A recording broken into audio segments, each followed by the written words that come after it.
knew WWE was creatively lazy, but I didn't think that they were this creatively lazy even in 2020. Brock Lesnar has officially entered himself at number 1 in the Royal Rumble. Tonight on the podcast, we'll go over the good, the bad, the ugly, the lazy, and the illogical as far as this creative decision goes and what it means for WrestleMania 36. Also, Rey Mysterio tries for the United States Championship again in a rematch against Andrade with a very bizarre ending. Are we closer to finding out what is in Eric Rowan's cage? And who is the third man to join Kevin Owens and Samoa Joe to go up against the Architects of Pain? All this plus so much more right here for Monday Night Raw on Off the Script.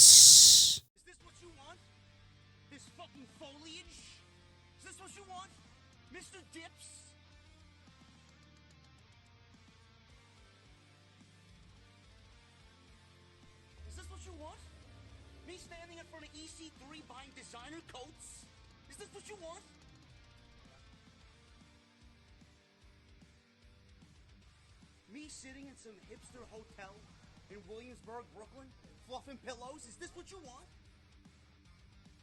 I don't believe this. This graffiti art, hipster hotels, avocado toast. All I want is a fucking Guinness. An ice cold Guinness. What the hell does that mean?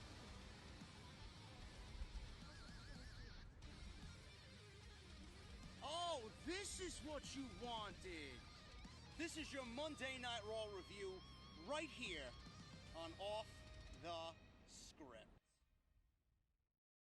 Folks, I don't know what year we celebrated about a week ago when we turned over a new leaf, when we turned the calendar forward to a new year. I don't know what you guys were celebrating when you toasted a little bit of the bubbly on Wednesday. But all I know is, I know if I turned over a new leaf and I started a new year and I put on a pro wrestling program called Monday Night Raw, and I had my first show of the year, it would not consist of a main event, including the Big Show. No, I didn't mess up. No, you're not watching an Off the Script episode from 2013. This is legitimately 2020, and we are ending the first Monday Night Raw episode of the new year with the Big Show in the main event against Akam Razor and now Seth Rollins, who is calling himself the Monday Night Messiah. I don't know who came up with that name, but I don't know how you can expect me to believe in Seth Rollins being the Messiah of Monday Night Raw and saving Monday Night Raw when the actual Messiah couldn't even save Monday Night Raw. Unbelievable. Unbelievable. I really don't even know what to say, man. I really don't even know what to say. First it's Kane, now it's the Big Show. I don't know what I'm doing anymore, man. I really don't know what I'm doing anymore. I really don't. I don't know what to say. Oh. You know, I want to say that Monday Night Raw was a watchable show. And it really was for the first 2 hours or so. Maybe I would say for the first hour and a half, hour and 40 minutes tops. It was a watchable show. And that third hour is it's just awful. It is just catastrophic. I don't even have any words in the English language that I could use to describe to you guys that I have not used previously already, describing how bad that third hour is. It's just awful. I feel like I need to up the caffeine intake I have during this 3-hour show. Normally, I start with the caffeine at 8 o'clock. Now I know that the third hour is so god-awful that I should save the caffeine for the third hour. Maybe I'll turn the Keurig on at 9:30. That'll be a good spot to have some caffeine. I don't know, man. I really don't. Monday Night Raw primarily wasn't a bad show. It kept me awake tonight for all of the 3 hours. WWE had Brock Lesnar return tonight. Nobody knew what he was going to say upon his arrival tonight. Obviously, you guys know by the title of the video, and I got all notes on this particular situation. We're going to go over the pros and the cons, and here's a little spoiler for you. There are more cons than pros in Brock Lesnar being in the Royal Rumble. So everybody knew he was going to be there. Nobody knew what he was going to say. Obviously, if you guys watched the show tonight, and if you were on social media, you know Brock Lesnar has entered himself at number 1 in the Royal Rumble. We're going to go over legitimately every possible reason as to why this is a good thing and predominantly a bad thing for not only Brock Lesnar, not only the WWE Championship, but for the Royal Rumble match in itself. And one fear that I do have, that I know I will be having nightmares about until we get into Houston, Texas for the Royal Rumble, is something that I hope to God, I hope to the Messiah, the real Messiah, not Seth Rollins, that it doesn't happen at the Royal Rumble. Please, please, I beg of you. I want one thing not to happen, and I know this company is going to give me the one thing that I don't want at the Royal Rumble. It's just awful. We got Rey Mysterio and Andrade. You know, a great match between these two, again, which is really no surprise. But is WWE going to do anything more with these two that we have not seen already? I mean, it's the same shit over and over and over again. And I don't know if WWE is going to really take this all the way into WrestleMania like I think they should. But WWE clearly has something going on between Andrade and Rey Mysterio. They need to tie up loose ends. I just don't think that WWE has the creative manpower to get us from where we are right now to what I want to have happen at WrestleMania between Andrade and Rey Mysterio. Something that was teased tonight on the show during their United States Championship match. We'll go over what happened and that very bizarre ending that culminated in Andrade retaining the United States Championship on Monday Night Raw. The tag team championships were defended tonight. Street Profits, the Viking Raiders, and the OC, who, by the way, I'm not sure if you know that the OC are the best tag team in the world at doing nothing.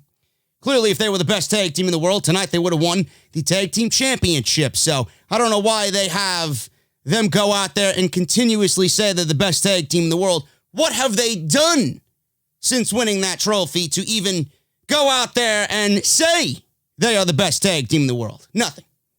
And it's quite funny how legitimately the entire division was in this one match tonight. The entire Monday Night Raw tag team division was represented in this triple threat match with the Profits, the Viking Raiders, and the OC tonight. Something needs to change. And then obviously that third hour, which culminated in the Big Show making his return to the WWE. When's the heel turn coming? I think that's all anybody really wants to see as far as the Big Show returning to the WWE. What is that going to be? His 167th turn in his illustrious career? Oh, man, I can't wait. You know, I didn't think I was going to be doing that in 2020. You know, I got the idiot train, you know, with Braun Strowman. Now I got to do this in 2020. I don't believe it. What year am I in? What year am I in, man? I don't even know anymore. But what I do know, this is Off the Script, and this is your Monday Night Raw review right here. What's today's date? I don't even know what today's date is. This Big Show shit has got me all verklempt. It's January 6th, 2020. Thank you guys so much for joining me. If you missed any of the podcast this weekend, man, really great stuff. Off the Script got off to a very hot start in 2020. Make sure you guys go and check all that stuff out down below. So I'd really appreciate that. And if you guys want to hit that subscribe button, I would greatly appreciate that as well. Hit that subscribe button down below. Turn on that bell for all notifications. The videos that you might have missed are linked down below in the description. Shout outs to all my patrons. Thank you guys so much for supporting the podcast via Patreon. You guys are getting a shout out down in the comment section below. And I'm going to pin that comment down at the very top of the comment section. Make sure you guys follow me on social media. We were live tweeting during the show, which we will do the same on Wednesday during AEW Dynamite, their anniversary show, and then Friday night on SmackDown. So make sure you guys follow me on social media. That's Twitter and Instagram at JD from NY206. And tonight, the podcast is brought to you once again, and I'm proud to say they are on board for all of 2020, and that is Blue Chew. BlueChew.com is sponsoring Off the Script for the entirety of 2020. What is it that Chad Gable said on SmackDown? What was it? His new catchphrase, rise above size? Now, I don't want you guys to be like Chad Gable or anything and roll up into the club looking for the hottest blonde in the entire place, buy her a drink, dance up on top of her, get her number, you go back to your place, and you're ready to make something happen, and then you're feeling like Chad Gable. Small, inadequate, you're thinking about this catchphrase, and you're trying to pump yourself up, just reiterating it to yourself, rise over size, rise over size. It's not going to happen, man. It's not going to happen without Blue Chew. Now you guys can increase your performance and get that extra confidence in bed. BlueChew.com. Blue Chew brings you the first chewable with the same FDA-approved active ingredients as Viagra and Cialis. You can take them anytime, day or night, even on a full stomach. And since they are chewable, they will work up to twice as fast as a pill, so you guys can be ready whenever the opportunity arises. Rise over size. Rise over size. If you could benefit from more confidence where it counts, Blue Chew is the fast and easy way to enhance your performance. Blue Chew is prescribed online by licensed physicians, so you don't have to go to a doctor's office or wait in line at the pharmacy, and it ships right to your front door in a very discreet package. They're made in the USA, and since Blue Chew prepares and ships direct, they're cheaper than a pharmacy, and best of all, there is no more awkwardness. Right now, I've got a special deal for all of our Off the Script listeners. Visit BlueChew.com and get your first shipment free when you use our special promo code JD. All you guys have to do is pay the $5 shipping and handling. Guys, again, that's BlueChew.com, promo code JD at checkout to try it for free. Blue Chew is the better, cheaper, and faster choice, and we thank them for sponsoring Off the Script. Rise above size. Rise above size. Blue Chew, man. Go and get it today. So, Monday Night Raw advertised the return of Brock Lesnar. And knowing Brock Lesnar, we all know that he was probably going to start the show off tonight on Raw. At that point, can you blame him? The show was so bad, he doesn't even want to be a part of it and stick around to see the horrendous 3 hours that WWE has planned on a Monday night. Right on a plane back to Saskatchewan went Brock Lesnar. Show up, 10 minutes, goodbye. On the nearest jet or his private plane, which I'm sure is parked somewhere in the vicinity at the local airport, goodbye. Back to Saskatchewan. But Lesnar showed up, which I'm assuming was going to be for the Royal Rumble. Even before tonight, we all knew that he was going to be there with Royal Rumble implications. We didn't know what these implications would be. Maybe WWE pulls out a surprise opponent for him at the Royal Rumble. There were rumors and rumblings going on that Brock Lesnar might not even defend the WWE Championship at the Royal Rumble. Why would he? Why would he? He's beaten everybody. The Royal Rumble really doesn't need a WWE Championship match. The WWE Championship doesn't need Brock Lesnar, but that's a whole nother story. But the Royal Rumble really doesn't need a WWE Championship match. Everybody watches for the Rumble anyway. I would have rather had Brock Lesnar not even show up for the Royal Rumble because what difference does it make? What difference does it make? The title is not going anywhere. It's not becoming more prestigious. He's not making the title look better. The title's not making him look better. We're right back in the same boat that we've been in for the last 4 years on Monday Night Raw. Same old shit, rinse and repeat. I was watching the show tonight, and when Lana and Lashley came on, I'm like, I can't listen to this garbage. TV went to mute, and I sat with my iPad and I typed out the pros and cons of Brock Lesnar being in the Royal Rumble for 2020. So Lesnar shows up with Paul Heyman, of course.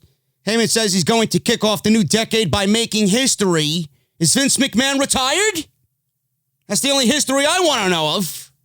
Are you stepping down? That would be historic. I'd take that as well.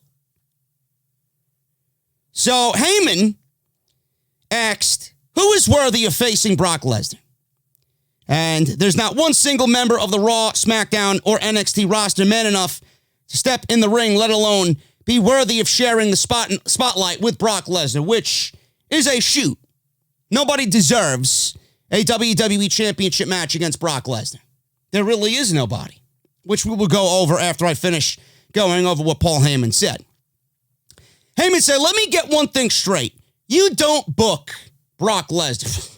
You don't book Brock Lesnar. Vince doesn't book Raw in the right way, you know? So, apples and oranges here with WWE Creative. So, not when Lesnar is about to do something unprecedented, he said. Heyman said they can legitimately advertise this as unprecedented. Actually, no, you can't, which I'll go over in a second. Said people said The Undertaker couldn't be defeated at WrestleMania, but his client conquered the undefeated streak at WrestleMania and The Undertaker. He said people couldn't be NCAA, UFC, Universal, and WWE heavyweight champion. Two of those don't go with the other two. I'm not going to go over which ones they are. I'm sure you guys can make that assumption. But Lesnar did. Heyman said there is a universe he has not conquered yet. He said if you want to see Lesnar in a dream match at the Royal Rumble, how about every single challenger who wants Lesnar at the Rumble can have Lesnar at the Rumble? Because Lesnar is entering himself into the Royal Rumble match itself. Said Lesnar will enter first at number 1. I rolled my eyes. I don't like that. Again, we'll go over that in just a second. Heyman said that means that the Royal Rumble, or at the Royal Rumble, it will be Lesnar versus every single wrestler who enters the Rumble at some point because he will be standing over victories, over everybody at the end. Heyman said that might be ambitious, that might be unprecedented, it might be historic, it might be brazen. I don't know who used the words, or I don't know who uses the word brazen, but you gotta be some real fucking idiot to use the word. Who uses the word brazen? Man, that's a lame fucking way to describe someone. Brazen. Give me a break. He said his client is the Beast of Brazen. Here we go. That's gonna be taken at some point. I guarantee you that'll be on YouTube at some point on somebody's fucking channel tomorrow. You guys know what I'm talking about. Said Lesnar will conquer the Royal Rumble and win the Royal Rumble and will enter the Rumble first. And that's not a prediction, ladies and gentlemen. That is a spoiler. And he threw the mic down and left the ring. It's interesting. Jerry the King Lawler and Vic Joseph were on the stage, and Lesnar shoved Jerry the King Lawler out of the way, and he went down the staircase that was behind the commentary table, and Paul Heyman was standing next to Jerry Lawler and said, I'm waiting for you to say something nice about my client. So obviously, Jerry the King Lawler obliged, and Vic Joseph, being a good little soldier, shot us to the next segment.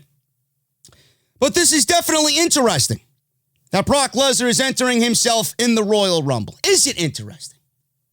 Well, let's go to class, folks. Take out your pens, take out your paper, and listen as Professor JD teaches you a thing or three that you might not hear on these other fucking Wrestle Geek channels that I'm sure are going to be covering this tomorrow afternoon. Now, Lesnar's in the Royal Rumble. Let's look at the pros. There really isn't any legit competition for Brock Lesnar, so why force a match with somebody who will undoubtedly get buried simply for a one-off match to fill a spot on a pay-per-view that is all about the Royal Rumble match anyway? I look at that as a positive. Who are you going to put in the ring with him? Drew McIntyre can't afford a loss. Aleister Black can't afford a loss. People were saying, how about Ricochet? Can you honestly envision Ricochet getting a WWE Championship match against Brock Lesnar? Never mind against Brock Lesnar. In general, what has he done? Has he eaten enough green beans and catering to qualify for a WWE Championship match? I don't know. It's not something I want to see. I want to see Ricochet at that level. I don't necessarily want to see him in the ring with Brock Lesnar, but Either way you look at it, he's not ready for that position regardless. And there's nobody else on this show that I want to see. Rollins, been there, done that.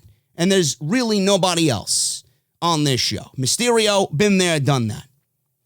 This is the same old rinse and repeat formula that WWE has given us for the last 4 years. I don't understand how they're looking at Lesnar being the champion and thinking that this is a good thing, not only for the title, but for the show. How is this a good thing? There'll be some elitist, there'll be some fucking crybaby analyst in the community that thinks this is a good thing, and it's not. What is he doing? He sits home for 2 months to come back to be at the Royal Rumble and then even at the second biggest show of the year, not defend the championship? I don't know about you, man. I don't look at that as a fucking positive in any light. Brock in the Rumble gets him in the ring with a plethora of superstars from SmackDown, Raw, and NXT that people have been talking about in regards to his possible WrestleMania opponent. Now, we don't know the rules of the Royal Rumble. 10 from NXT, 10 from Raw, 10 from SmackDown. Gets him in the ring with a possible Matt Riddle. Gets him in the ring with a possible Finn Balor. Gets him in the ring with a possible Keith Lee. Those are names that I'd like to see go up against Brock Lesnar at some point, especially in the Rumble match. SmackDown, you got the Roman Reigns agenda that I'm sure they'll visit. You got Braun Strowman. You got, I don't know who else on that side. I don't really give a shit, but you guys know where I'm going with that. But it gets him in the ring with a ton of guys that we legitimately want to see him in the ring against that he has not been in the ring against, or we want to see him in the ring against again at some point. So that's a good idea to look at, you know, this entire situation being a positive. That's where the pros unfortunately end, folks. Because, you know, I have to give you the truth and I have to give you the reality of the situation. This situation was going to have more cons than there were pros. It's just the nature of the beast. I'm sorry. The cons. It's lazy. It's lazy. However you look at it, oh, JD, you're complaining. It's lazy. I'm sorry. Lesnar was supposed to be on SmackDown as their champion. To not only put him front and center as the brand's ambassador for Real Sports Initiative, but it was supposed to get him in front of a different audience, a different show, and with new opponents. Yet he's back on Monday Night Raw as its champion on the same roster that he was with before the draft happened. How am I supposed to get excited about this? How am I supposed to get excited about Brock Lesnar being champion? It's lazy. It's lazy. And you guys know why it's lazy. It's not as historic as WWE has expressed it really is. What exactly is historic about this situation? Didn't Roman Reigns enter the Royal Rumble in 2016 at number 1 as the WWE champion, forced or not? He was in the Royal Rumble as WWE champion and actually defended the WWE championship in that Royal Rumble. The only thing it really is historically lazy. So he comes back after 2 months, only to not defend his title. Typical WWE creative. At this point, he is not making the title look any more prestigious. He's actually cheapening the title. The appeal of WWE keeping the title on Lesnar and having him put over somebody based off who he is long gone. It's not even at that point anymore. I just don't give a shit. Nobody gives a shit. What did Heyman say in the promo? You don't book Brock Lesnar? Yeah, you don't book Brock Lesnar. You don't book Brock Lesnar. You can't book Brock Lesnar because it's the same shit over and over again. So if you put somebody over Lesnar, what does it really mean? Roman's done it. Rollins has done it. That's all I need to see. It's not special anymore. If he wanted to make this situation special, he would be putting the WWE Championship on the line in the Royal Rumble, and you expressed to the fans exactly what I stated. He's beaten everybody. He's got nobody else to go up against at a Rumble, at a Mania, at a pay-per-view in general. So he's putting the title on the line in the Royal Rumble. That's what I would have said. This is not historic. How could this be historic if Roman Reigns did it just 4 years ago? Am I supposed to forget that Roman Reigns entered the Royal Rumble as the WWE champion and Triple H walked out as the WWE champion? Or did that actually happen? I'm sorry, WWE, for not being a blithering idiot like the rest of the fucking fan base. All this is WWE's way of showing us that they can't keep running, or they keep running, I should say, from their mistakes. They keep running from their mistakes. How can anyone defend this creatively? Is it a change of pace from the normal? Yes, it really is. This is not usually what you see at the Royal Rumble.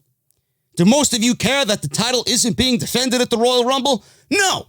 But we are in the same boat that we've been in for the last several years with this Brock Lesnar garbage. The title on a part-timer that has legitimately beaten everyone, back on the same brand he has been since he has returned, with really no real change to the roster from the last 2 years, with WWE in a state of being clueless because they have no legit competition for him, and if they do, they don't know how to book competition against Brock Lesnar. What if he wins the Royal Rumble? Did anybody think about this before they had Paul Heyman go out there and unleash this historic announcement? Now, I know Brock Lesnar's not winning the Royal Rumble, but you got to think of the what if. You got some simple-minded buffoon sitting in the audience probably thinking, well, he's going to win the Royal Rumble. He's Brock Lesnar. He's the WWE Champion. What if he wins the Royal Rumble? Does he wrestle himself at WrestleMania? Does he take that night off? What if he wins the Royal Rumble? Not only do you ruin the entire concept of the Rumble, but you defeat the entire purpose for the one match that happens once a year for someone to get an opportunity that they normally would not see, with a chance to open eyes that they might not ever get a chance to open. I don't like that aspect at all. Now, I know that's not going to happen, but I don't like that aspect being out there. I really don't, because that's not what the Rumble's about. By putting someone like Brock Lesnar in the Royal Rumble, it undoubtedly makes WWE's job more difficult than any other Rumble, especially this year. Are you thinking about this one? Because I certainly am. If the match is being set up as 10 wrestlers per brand, 10 from Raw, 10 from SmackDown, and 10 from NXT, you can't have Lesnar simply toss everyone out like fucking jobbers.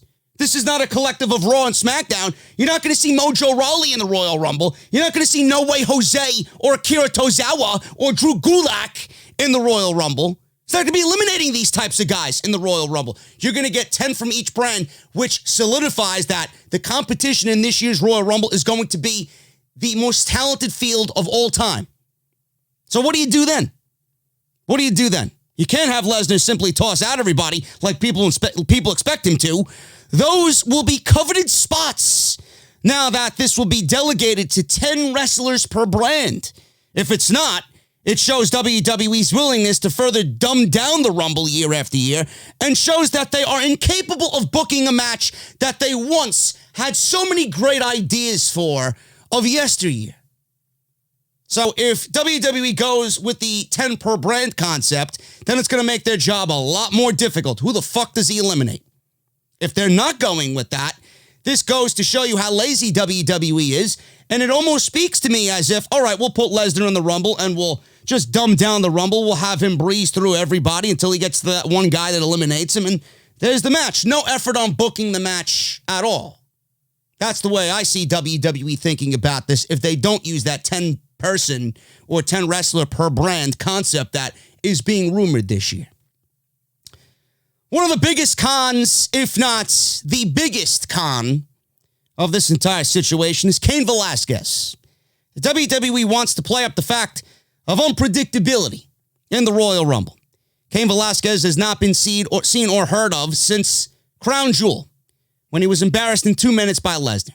The fact that WWE signed him is embarrassing, but I fear, and I mean fear with a capital F-E-A-R, fear, that this is simply being done to get Lesnar and Cain in the same ring following the 2-minute loss at Crown Jewel, with WWE getting us a match between the two at WrestleMania. And if that's the case, this is one of the worst creative booking decisions the company could make in 2020.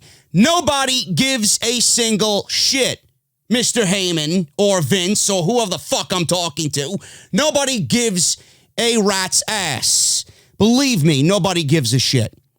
Start building from within. Cain, I don't give a fuck who he is, got no reaction in any sense of the word last time he appeared for this company, and you want to put this guy, a non-WWE guy, in the main event of WrestleMania against Brock Lesnar, or in a main event spot at WrestleMania in front of the smartest and the snarkiest crowd of the entire year for a pro wrestling show? You're asking for the show to be shit on at that point, and I'll be sitting back with a cold beverage and my sunglasses watching this shit fucking implode. And I can't wait. If they do Cain Velasquez, for all we know, Cain Velasquez could be number fucking 2. Imagine that. Man, what creativity this company has. Lesnar number 1 and Cain Velasquez number 2? I see it already. Another year and WWE gives away the number 1 spots in the Rumble. Didn't they give away the number 30 spot last year or the year before that? What is with this company giving away either the 30 spots or the number 1 spot? You can't do that. You can't do that. Does nobody realize how valuable that spot is to build a new top guy and get someone who might not be over or known a major night of momentum? We are just giving spots like that away with the announcement just casually being made, being given away like it ruins some of the aspect of the match. How can we look forward to those spots when they are given away in advance? Lesnar showing up at number 1, yeah, it shows how much of a dominant beast he is. But if someone shows up at number 1 that is a relative unknown, like a Buddy Murphy, or it could be a Humberto Carrillo, and they go in at number 1, and they last 50 minutes, that's a big fucking deal. That 50 minutes, it might not net them a Royal Rumble win. It might not net them a WWE or Universal Championship match at WrestleMania. But that 50 minutes will live in the annals of the Royal Rumble history that they lasted damn near an hour in a match that is one of the toughest to actually compete in. Why would you take that away from somebody? Nobody realizes that when Lesnar comes out at number 1. Oh my God, look at how fucking tough he is. But what you're really doing is you're fucking taking an opportunity like that away as far as creativity goes, and you're giving it to Brock Lesnar to do something else instead of build up a new superstar. I can't get behind that. I cannot get behind that. Those are my thoughts on Brock Lesnar and him announcing himself as number 1 in the Royal Rumble. If you guys have any fucking questions, meet me after class, okay? There's some extracurricular activities out there. Moving on. Sarah Schreiber interviewed Rey Mysterio backstage, and Rey spoke in Spanish very passionately about the United States Championship and Andrade Cien Almas. She asked how much the U.S. title means to him. Rey said it means the world to him. It means the world to him, but this is the same Rey Mysterio that handed the title over to Samoa Joe. Just whatever. Here you go, Joe. You don't have to beat me for it. I'll just give it to you. Back in 2019. Does it really mean that much to him? He said it means the world to him. He said at this point in his career, he only has days left, not years. Days? Oh, man, you're making Cody Rhodes a very happy individual if that's the case. He thanked his son Dominic for staying and competing against the top of the top and the best of the best on Raw. I don't know about that, Ray. I think you got the shows mixed up. We're talking about NXT here or Raw? I think NXT. Said Andrade doesn't deserve to represent Latinos, so he's taking his U.S. title back. Awesome. Good promo by Rey. Really nothing special, but good passionate promo by Rey Mysterio. Andrade with Zelina versus Rey Mysterio U.S. title match. This was awesome. This one went 20 minutes. And I really love when WWE has guys like this that they could rely on to really just take a real big chunk of the show for a 3-hour format on a Monday night where you know it's going to drag on and it's going to feel like the show never ends. When you got something like this on the show, it makes the show much more enjoyable and a lot more bearable. And WWE doesn't realize that they do have guys like this, a lot of guys on this show, that could actually do something like this. Really take a big chunk of time at the beginning or in the end or in the middle, take a big chunk of time and really engage the audience. I don't know why they don't do this more often. 20 minutes. These guys, I could have watched these guys for another 10 if you wanted to send them out there. And no, I will not say, because I know WWE doesn't give a shit about Okada and Ibushi or Naito and Okada. WWE was not paying attention to New Japan Wrestle Kingdom, and they didn't put this match on first and had these guys go out in 20 minutes for the U.S. title just to counter what everybody has been talking about with Wrestle Kingdom. I will not say anything of that matter here on the podcast. I don't know why WWE does what they do, but they got Andrade and Rey Mysterio who could go out there on any given night and do what they did here tonight for 20 minutes. This was the same match that we've seen between these two. Nothing more, nothing less. It was the same shit. Canadian Destroyer or Mexican Destroyer. It's pretty much the same sequence that we've seen from these guys. And if you watched any of their previous matches, you're not going to find anything interesting here. Everything happened at the ending. Rey leaped at Andrade. Andrade caught him and threw him over his shoulders on the outside where Zelina was standing. And she was in the wrong place at the wrong time. So Rey crashed into her off of Andrade's shoulders. Rey looked at what happened. Andrade grabbed him from behind and threw him into the ringside steps, which is something that would normally happen, and I'm sure Zelina Vega would oblige here. Just go win the match. Don't worry about me. We can take care of me after the match is over. Just retain the title. So back in the ring, Andrade went for the hammerlock DDT, and John Cone, the referee of this match, stopped Andrade from doing the hammerlock DDT for absolutely no reason. Oh, Rey is hurt. Rey is hurt. He pulled Andrade out of his finishing move to attend to Rey, and Rey, you could hear Cone talking to Rey Mysterio to go outside and do the spot with Zelina. And then he told Andrade to wait for your spot to get Rey back into the ring, only to do the hammerlock DDT anyway and win the match. This was very bizarre. The match was great. The visual of the hammerlock DDT and Andrade taking the mask off of Rey Mysterio was great, but the execution of this final sequence of the match was so awful. It was so awful. It really didn't make any sense whatsoever. It felt like nobody knew what was going on. It felt like the entire four-piece, well, not Zelina, because she was on the outside. She played her role. It was like Andrade, Rey, and John Cone were completely confused as to what was happening next. It just looked ridiculous. Cone pulling Andrade off of Rey in the hammerlock DDT was absolutely one of the most ridiculous things I've seen in a very long time. Just a very bizarre ending. The outcome was right. It was just executed incredibly poorly. So Rey rolled to the floor on the outside to check on Zelina. He seemed very worried about her well-being. Back in the ring, Andrade grabbed Rey and immediately went for the hammerlock DDT like I mentioned anyway. And then Andrade ripped the mask off after the pinfall. He retained the title, ripped the mask off his head, and Zelina got up, and he was happy, and she seemed happy that he got her a trophy in the form of Rey Mysterio's mask. So that was pretty much it. Great match. There was a stop-start finish in the beginning, which I don't know why they needed to do that. It just reminded me of Vince McMahon's old edict about stopping the match midway through so we could go to commercial. I don't understand why they stopped the match only to restart it. It didn't even factor into the match at all. It was simply just to go to commercial break. Things like this piss me off so badly. Like, you can't do that. You can't do that. It takes the entire moment, the fan watching the match, it takes you out of the entire moment of the match. It stops the storytelling. You got to watch 6 minutes of commercial, stop and start rematch. It's ridiculous. It really is ridiculous. I don't know why they went into that stoppage in the middle. And then the ending, like I said, it was just very bizarre the way it was all executed. So Rey Mysterio had his mask taken, and I just talked about this on the podcast on Saturday. I booked a mock WrestleMania match between Rey Mysterio and Andrade. Mask versus hair.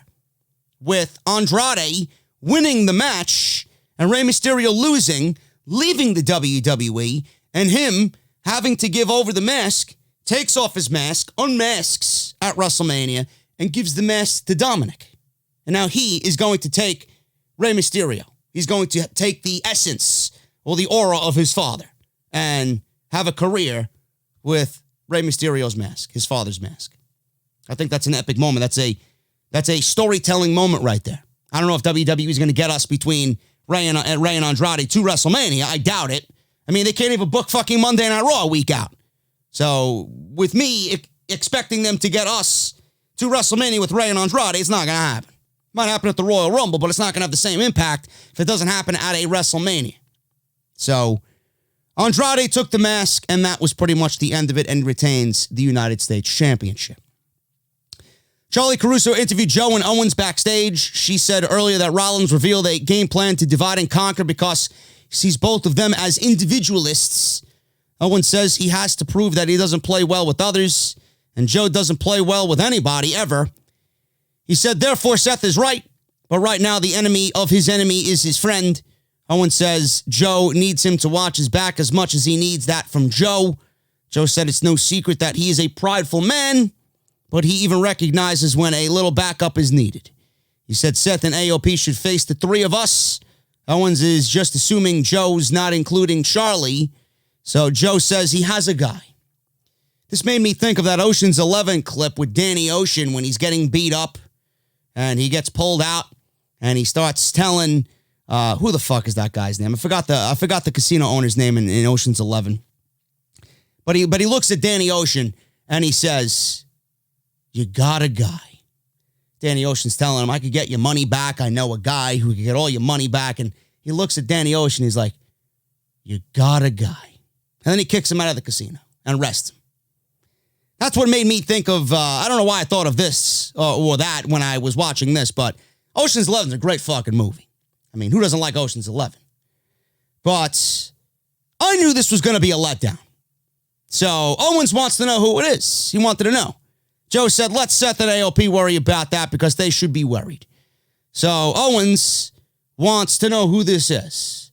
And I know that whoever it is going to be a massive disappointment. So I really didn't make any big deal about this when I was live tweeting with you guys on social media because I knew that this ultimately was going to be a disappointing ending to Monday Night Raw.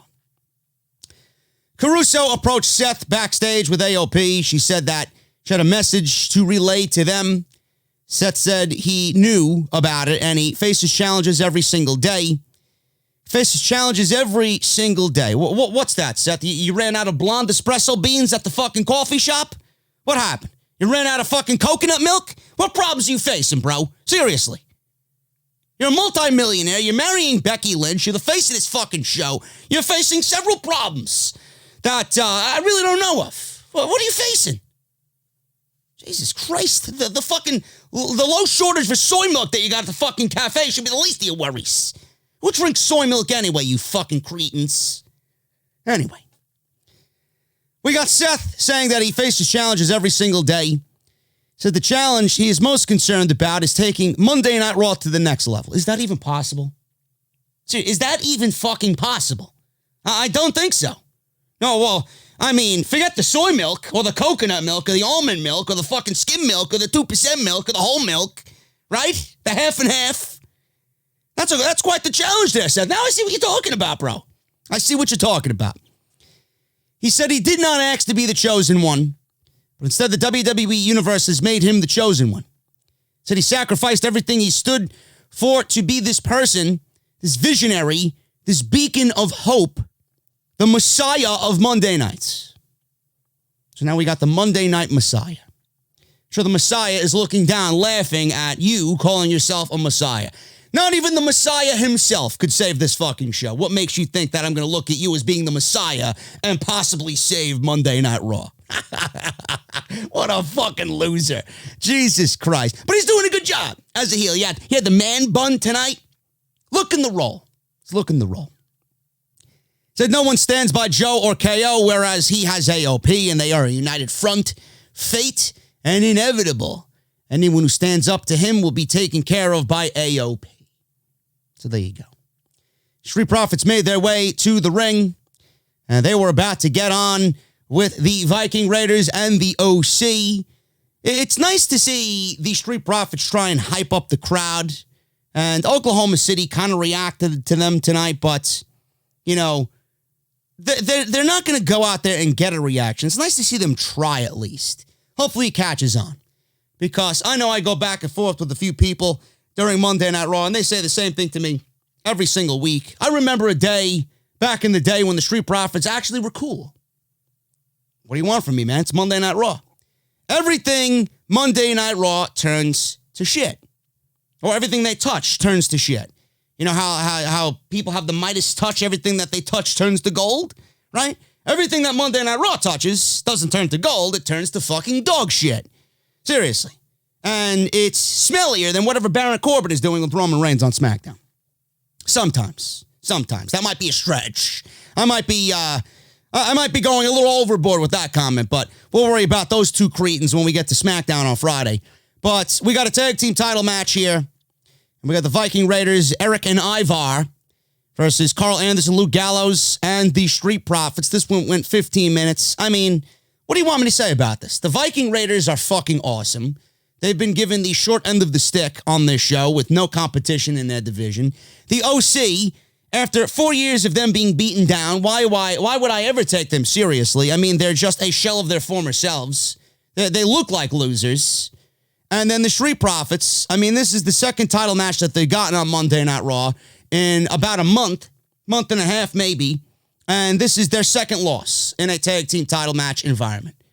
So, where do we go from here? The Viking Raiders beat the best tag team in the world. They beat the Street Profits, and the only team that they have left are the AOP. You mean to tell me we're going to get an AOP Viking Raiders match dragged all the way out to WrestleMania? I like my idea of Kevin Owens and Samoa Joe going after the tag team titles. In fact, I'd have AOP beat the Viking Raiders. And I would have AOP defend the tag team titles at WrestleMania against Samoa Joe and Kevin Owens at WrestleMania. Now, that would be an idea. What I would really like WWE to do is take 4 teams from SmackDown and 4 teams from Raw and do what NXT is doing with the Dusty Rhodes Tag Team Classic. They took 4 teams from NXT and 4 teams from NXT UK, and they're going to crown a winner, I believe, at Worlds Collide. That's what I would do. 4 teams from Raw, 4 teams from SmackDown, and merge the fucking divisions. We don't need 2 tag team champions on Raw and SmackDown individually. We need 1 set of titles and the tag team division floating back and forth. How many times have I told you guys this? And why would anybody come to me and tell me, bro, it wouldn't work? It absolutely would. I am so sick and tired of seeing the same goddamn fucking matches over and over again every single week. These guys, the Viking Raiders, have no competition left in their division outside of AOP. So what are you telling me? We're about to see 6 months of fucking AOP and the Viking Raiders? I don't want to see that. The Usos are back on SmackDown. Long before not, they're going to be in the tag team title hunt. Who are the tag team champions? The New Day. You mean to tell me we got to see more New Day and Usos tag team title matches? Bro, I've had my fill, believe me. I've had my fill, and I don't want any more. They got to do something. 4 teams from Raw, 4 teams from SmackDown.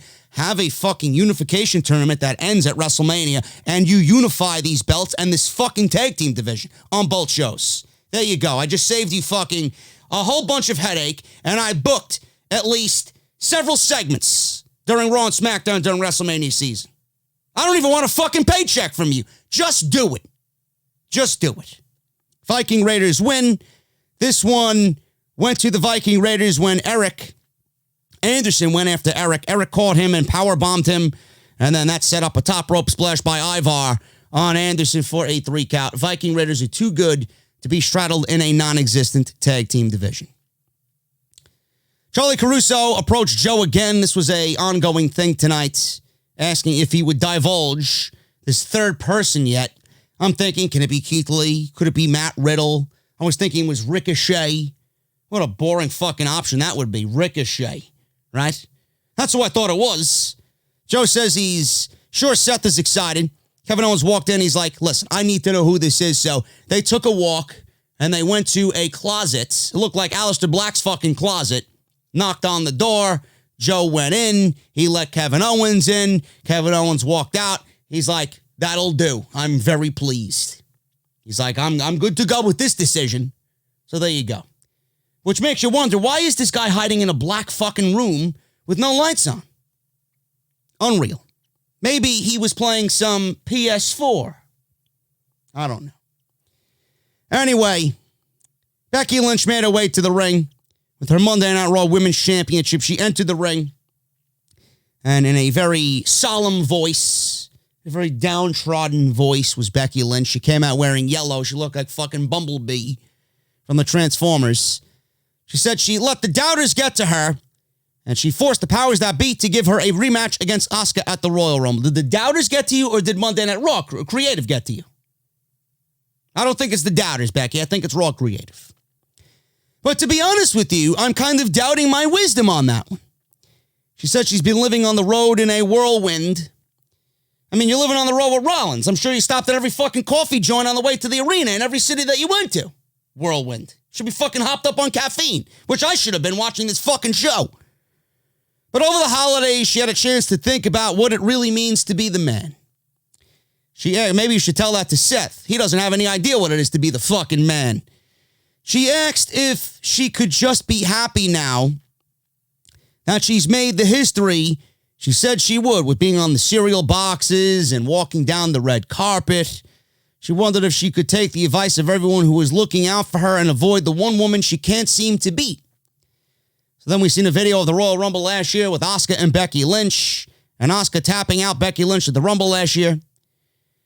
So Asuka came out, and we seen her speaking in Japanese, as always. Asuka speaking in Japanese is a very scary sight. So she was being obnoxious, and then she was yelling, then she was being obnoxious, and back to yelling and laughing. She walked to the ring and started laughing.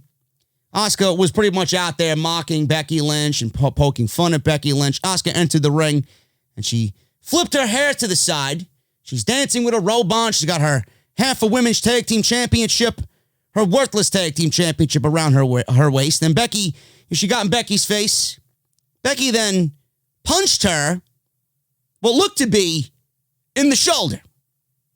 This was one of the worst right hands, I think, or one of the most forced right hands I think I've seen anybody ever throw. It really didn't do anything to build up Becky Lynch in any good light. This looked awful. She punched Asuka in the face, and that was it. Asuka threw a hissy fit back in the ring, and Becky walked out of the ring and up the ramp and back to Gorilla. That's pretty much it. That's all this segment was. Oh, I doubt myself. I don't know if I should be getting in the ring with Asuka. Asuka then comes out being obnoxious and laughing and yelling. And then Becky Lynch throws one of the worst right hands in the history of fucking right hands at Asuka. This is WWE's creative. This is the extent of their brainchild tonight on Monday Night Raw. I would have rather not seen anything with these two women if this was the best that you got. At this point, I want to see Asuka 2 belts. That would be great. Because I'm tired of Becky Lynch coming out, oh, I'm doubting myself and being all fucking melancholy and sad. I would love to see Asuka get another victory over Becky Lynch. And then I'd love to see her not sign a contract and go to AEW. Now, that's not going to happen. I'd like to see Asuka win this match because I'm enjoying the story for what it is. I like the backstory. I like the premise of the story. I like the fact that they're trying to tie up loose ends from last year's Royal Rumble. But where does Asuka go if she loses? That's the thing. If Becky loses, you got more to do with Becky chasing the title again around the waist of Asuka, and then you can include Shayna Baszler as well. I honestly think Asuka winning this match against Becky Lynch and becoming the new Raw Women's Champion has more pros to it than Becky Lynch winning this match and retaining the title. That's just me. That's just the way I see it. I think this story could be told and extended further. And then with the inclusion of Shayna Baszler, I think it would be great. You know, it would light a fire under Becky Lynch's ass from what we see now. If Asuka beats her and she sees Shayna Baszler win the Royal Rumble and Shayna is interjected into this thing and she starts telling Becky Lynch that she's the new man on this show and et cetera, it's going to light a fire under Becky Lynch's ass to beat Asuka. Give Asuka a run with the title. What's the worst that it could do, right? Have Becky Lynch chase the title and have Becky Lynch beat Asuka at the Elimination Chamber or such, or something like that. And then we have Shayna Baszler already winning the Royal Rumble, and you set up Becky Lynch and Shayna Baszler at WrestleMania. And have Shayna beat Becky then. I don't mind that. Do something different with these fucking women. Instead of the same old shit. What good is it going to do if Becky Lynch beats Asuka, right? Have her continue the story about not beating Asuka and have Shayna Baszler bring Becky Lynch to that brink and push her to be better. And then she ends up losing to Shayna Baszler anyway. And Shayna's the new man on Monday Night Raw as the women's champion. I like that idea better than Becky winning. Becky winning means, all right, now we got to start from scratch instead of continuing the story and taking it into WrestleMania. Now they got to have a whole new story with Shayna Baszler and Becky Lynch. I like Asuka winning. Let me know what you guys think about that. Mojo Rawley walked up to Eric Rowan backstage because he was dying for TV time. So he asked Eric Rowan, let me look what's in the cage. So he looked in the cage, and Eric Rowan let him look in the cage. So he looked in the cage, and he started screaming. And he was like, no, what is wrong with you? What the hell? I don't know what's in the cage. Maybe it was WWE 2K20. I don't know. What the fuck's in the cage? Maybe it's the Revival's release papers. What's in the cage? Maybe it's Sasha Banks' fucking release papers. What is it? What is it? Maybe it's a strand of Eric Rowan and Luke Harper's fucking ball hair. I don't know. What's in the fucking cage? Jesus Christ. So we got Eric Rowan versus KJ Orso. KJ Orso. This guy looked like somebody who failed an audition for some Disney Plus show. This guy looked like he failed an audition for the remake of Boy Meets World. Or Girl Meets World. Whatever the fuck was the last show it was on. Maybe this one will last fucking one season. Where the fuck they find these guys? KJ Orso. Did you see this guy's facial reactions? This was him. This was this guy tonight. I thought he looked like Brian Alvarez for a second. And then he did one of these. Like he wanted to fight Eric Rowan. Well, listen, I know you failed your audition, but Jesus Christ, you got any fucking brain cells in that head of yours? What happened? Eric Rowan won in what was timed in 15 seconds. There you go. Eric Rowan tried to show him what was in the cage. He started yelling, you want to see what's in the cage? You want to see what's in the cage? So he put his face underneath the cloth, and then KJ Orso backed away from the cage, and he had blood all over his face. Now, not a lot of blood, but it was red.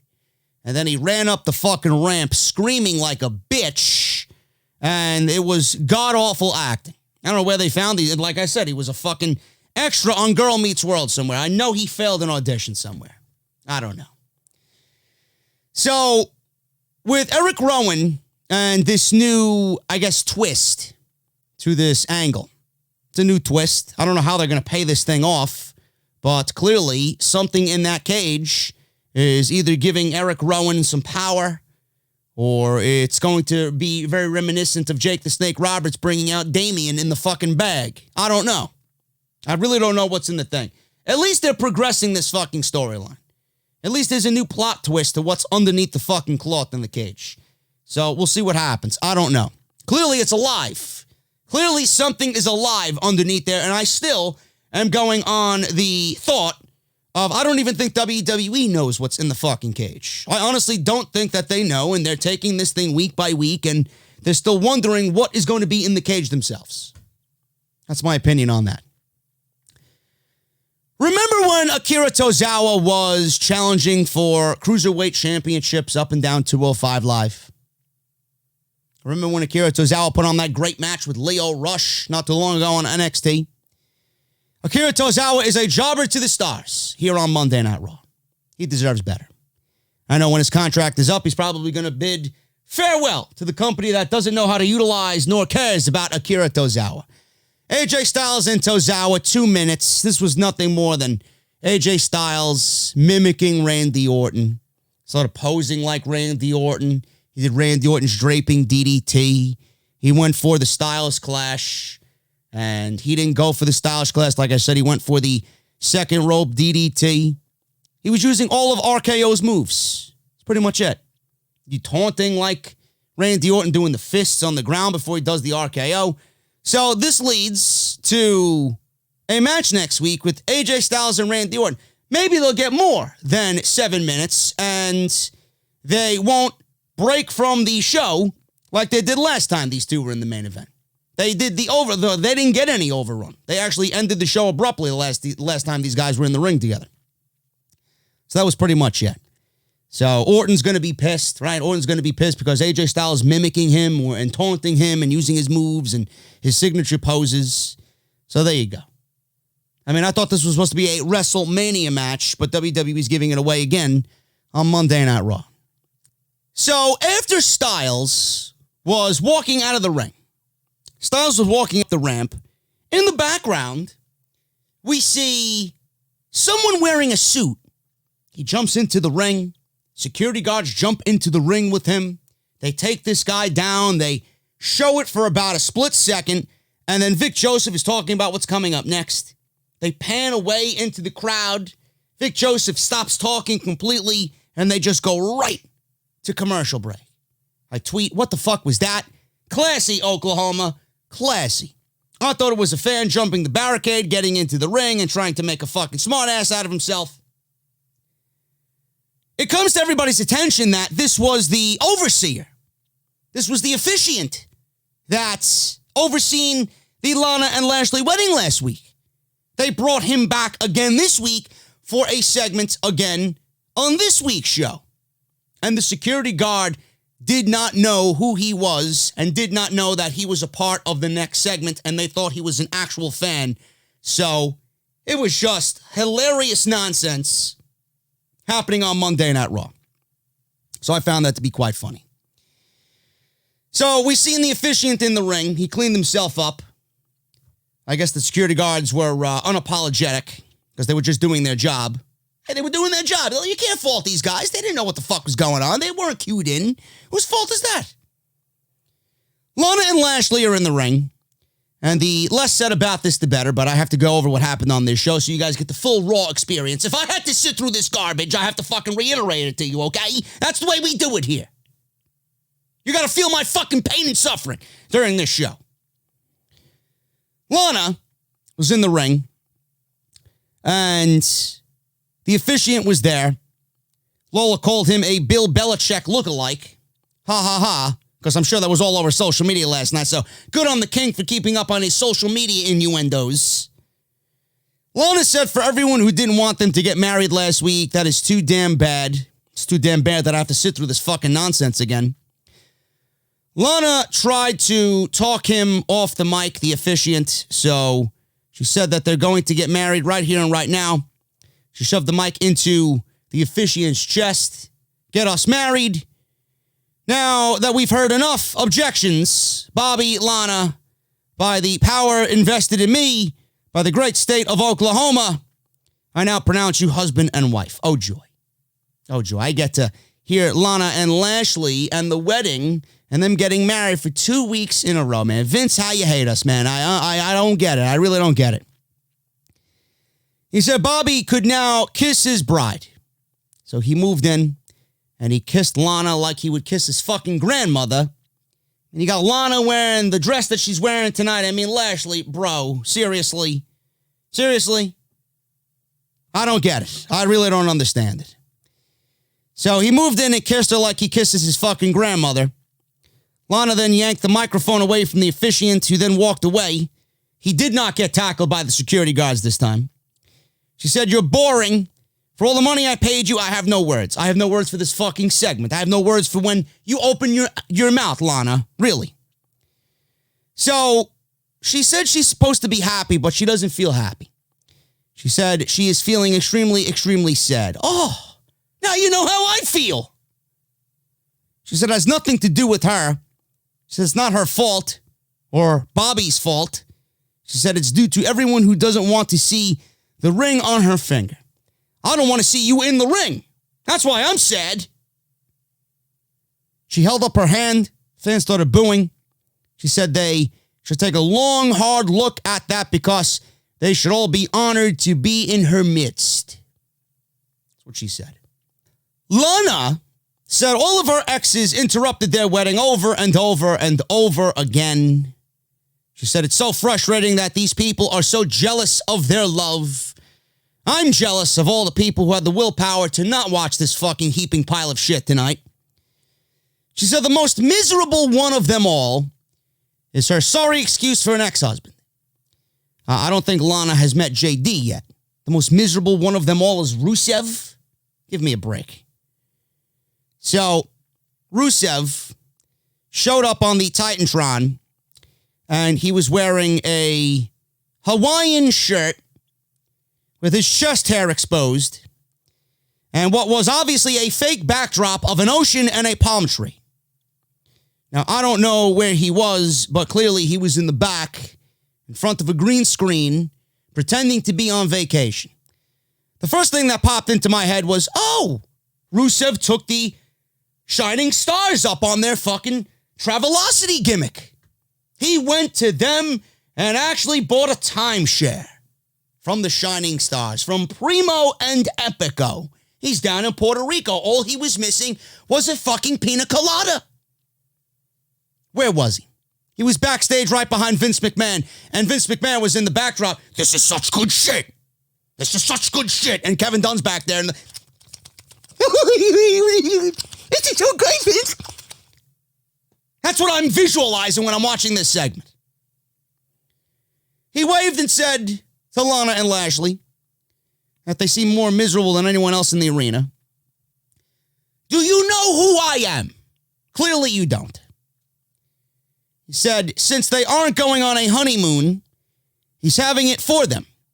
He said it was rude of him not to give them a wedding present. Said he wants to be a Lana and Bob, or he wants to give Lana and Bob a wedding album. So then the wedding song played from Monday Night Raw last week, as we seen freeze frame shots of the wedding breakdown with the cake and Liv Morgan and the cake and Rusev popping out of the cake and botching the cake. So Rusev made faces and started laughing. People were chanting Rusev Day. This was awful. Lashley gave him quite the angry stare. Bob was angry. Fucking charisma vacuum Bobby Lashley was angry. So he started talking, but Lana interrupted and yelled, I hate you, you ruin everything, I hate you. That's exactly what I'm yelling at the fucking TV every time these fucking cretins come on my television. Lashley then told her to shut up. And for a mere second, I was actually a fan of Bobby Lashley. And then he opened his mouth, and then I went right back to hating him again. Lana was staring at Lashley, and Lashley said he wants to fight Rusev. He asked if Rusev has any balls left. He told him to show up at Raw so I can strip them off and shove them down your damn throat. Rusev yelled back no. He said, this is not going to happen. I wish none of this was going to happen ever again. Said next week will be the return of the Bulgarian brute, and he will do unspeakable things to him and brutalize his body. Sounds like the script of the next porno movie that Lana and Bobby Lashley are going to do for BBC, Blacked. So if there's anything left, it's all yours, Lana. Great. WWE is giving you a heads up as to what segment you should skip next week on Raw. Awesome. And they said there's no redeeming qualities about Monday Night Raw. Now I know what to skip next week. R-Truth was being interviewed by Charlie Caruso for whatever reason. I don't know. So she asked Truth, what's in store for 2020? Hopefully burning that 24/7 title is on the list of things to do. Liv Morgan then interrupted, and she took over the interview. Charlie Caruso said, well, I'm glad to see you. I have a lot of questions I would like to ask you. She congratulated Truth on his record, did Liv Morgan. Liv said she couldn't help but hear Rusev is facing Lashley next week, which means Lana will be in Lashley's corner. She said Rusev will need someone in his corner. And that's the moment I'd live for. Get it? Live for Liv Morgan. Whatever. Hey, listen. If I get to look at Liv Morgan during this segment, all is not bad, right? There you go. Charlotte versus Sarah Logan. A complete waste of fucking time. You know, I'm not even going to talk about this because this was a complete waste of fucking time. Sarah Logan, who? Charlotte? Oh, Charlotte's not in a major program. She's sad. Listen, I know there are a bunch of Charlotte stans out there. I hate using that word. I know there are a bunch of androids out there, right? Bunch of androids out there that love Charlotte Flair. I am the queen. I watch Charlotte Flair. And I watch, and I watch, and I watch. And it just comes off on my TV as if, A, Charlotte doesn't care, and B, it looks to me that Charlotte doesn't like to sell. Now, these two brawled into the crowd. Sarah Logan got into the ring and she beat up Charlotte at ringside for a little bit. She gets back in the ring. She takes Charlotte's robe. She starts ripping it up and throwing it on the ground, right? So, at this point, they start brawling again. Charlotte delivered what was such a god-awful spear. I mean, it was awful. I wouldn't even constitute it as a spear. It looked so half-assed. So she speared Sarah Logan. They start brawling around ringside. So they brawl to the opposite end of the ring. And Charlotte's being beaten down. Sarah Logan takes Charlotte and shoves Charlotte face first into the steel fucking post. Okay? Now, I'm no wrestling historian.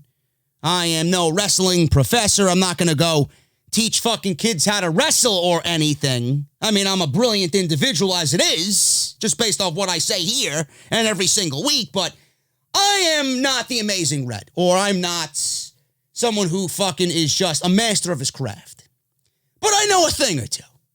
And I know that when you go into a steel fucking post, that you should sell the effects of a steel post. Charlotte goes into the steel post, and she bounces off the steel post, and no-sells the steel post, and delivers a big boot to Sarah Logan, as if the steel post wasn't even there, or if the steel post was made of fucking cookie dough. Then she puts on her robe, and she fucking stands there, brushing her boot off on Sarah Logan. So which is it, Miss Flair? Do you not give a shit? Do you respect your craft? Why the fuck did this segment even take place? Just to get Charlotte on the show. You don't need to be on the show. You already got one women's feud going on right now. If there's nothing else to do, why the fuck are you on the show? Like, we're going to forget about Charlotte Flair. Do me a favor and keep her off the fucking show. Please. Have her cut a promo. Go over the fact that she got engaged with Andrade. I would have much rather seen that and celebrate someone's happiness than see this fucking just pitiful garbage. That's a blatant disrespect of the craft. I hate that shit. I really fucking do. What a waste of a segment. And what does this do for Sarah Logan? Nothing. Who? Yeah, exactly. Oh, the one that's married to the Viking Raider, right? Yeah, nobody gives a fuck. Drew McIntyre. He went against No Way Jose. He won in 2 minutes. Then No Way Jose had Drew McIntyre join the conga line and they danced away into the night on Monday Night Raw. No, that did not happen. We got 2 Claymore kicks by Drew McIntyre. Now, the thing with this is, clearly this was something to set up Drew McIntyre as him furthering his dominance on the show. But the one thing that they seem to be doing with Drew McIntyre is they're taking him, and instead of having him go out there and be this fucking solid, not say so much badass, he goes in there, kicks ass, and then leaves, they're actually having him get on the microphone and start to show some of his charisma. They actually are starting to get some fan support behind Drew McIntyre. Now, I hope it doesn't really lead to a full-fledged, babyface turn for Drew McIntyre. Drew McIntyre always came across to me as an in-between guy. You want to see him succeed because he's been fucking held down so long, but you want to boo him at the same time because he's so damn good at being a heel. If they get it right and they put him right in between that and he's a tweener, I think it would be so much better. I like to see him going out there and getting the fan support behind him because he needs it. He needs to just let the fans know that he's here, he's dominant, instead of going out there and just showcasing what you do in the ring and not saying anything at all. He's on the microphone, he's getting the fan support, he's getting them invested, he's getting them into the match, He was counting down 1, 2, 3 with every Claymore kick he did to No Way Jose tonight. I like that. It's different. And I think it's going to benefit him in the end, instead of just going out there and kicking ass and leaving. How many guys have we seen do that in the past? I like that he's opening up a little bit more and he's getting the fans behind him so they know what to expect from him the next time he's out there. So he entered himself in the Royal Rumble, and that was pretty much it. It's one of those things I'm looking forward to seeing. I mean, the one thing that I'm really looking forward to seeing now that we got Lesnar in the Royal Rumble is a showdown between McIntyre and Lesnar. I think that's going to be awesome. So we'll see what happens there. Aleister Black versus Shelton Benjamin. This one went 3 minutes. I mean, what did you expect here? Did anybody know who Shelton Benjamin was in Oklahoma City? Probably not. I didn't even realize Shelton Benjamin. Why is this guy still employed? Why is this guy still employed with WWE? Black Mass, that was it. After the match, Buddy Murphy attacked Black, and this would have came off so much better if Shelton, which I don't know why we got this Charlotte segment with Sarah Logan. I could have given the fucking 6 minutes that we seen that garbage to these guys. Have Aleister Black go in there with a very comparable and competitive Shelton Benjamin. Have him go 10 minutes with Shelton.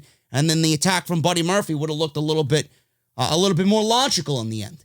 As Black would have suffered through a 10-minute slugfest with Shelton Benjamin, and then the attack could have happened. He squashed Shelton Benjamin. So it really doesn't make the impact of the sneak attack after the fact that impactful. It doesn't do anything. He just came out and attacked him.